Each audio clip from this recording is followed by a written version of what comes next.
Longtime viewers of the channel know that I love AR-RPM9 steel. I'm a huge fan of it, especially in the budget category. I think it's a phenomenal steel, super easy to sharpen, takes a wicked edge.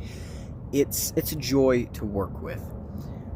But there's one thing with AR-RPM9 that I'm discovering I have an issue with. And no, it's not the whole, oh, it's actually spray form instead of powder metallurgy, blah, blah, blah.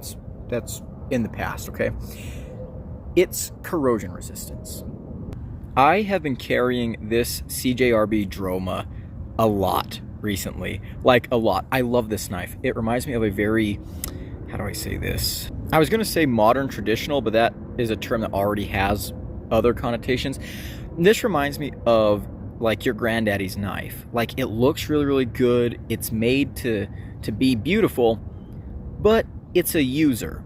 I'm not sure if that makes sense, but this to me feels a lot like, I don't know, a modern Barlow type of thing. Anyways, I've been carrying and using this knife a lot. I love it. It's a great knife. Look at that rust. Now, I live in the American Southwest. I live in New Mexico. Rust is not something that I struggle with on a lot of my knives, right? We live in a very arid environment. You know, there's no salty sea spray. There's no muggy tropics. Very arid. Typically, corrosion resistance is something I don't worry about that much. But I do a lot of hiking. I do a lot of working outside. And I get sweaty. And so sometimes I sweat on the knife that's in my pocket. And that is where corrosion resistance becomes important for me. And this knife has, well, it's taken a beating in the sweat department. Let's just say that. And this is not my first knife in AR-RPM9 that I've had this issue with. My CJRB Pyrite, I carried for a long time when I was doing field work, geologic mapping out in the San Andres Mountains.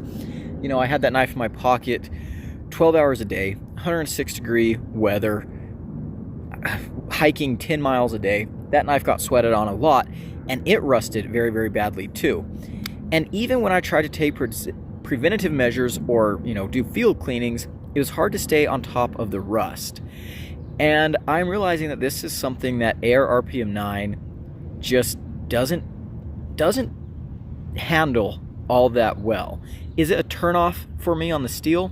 No, not really. It's just something that I'm going to have to take, you know, extra care with. And I've carried non-stainless steels before, so it's not like it's something that I'm totally unprepared for.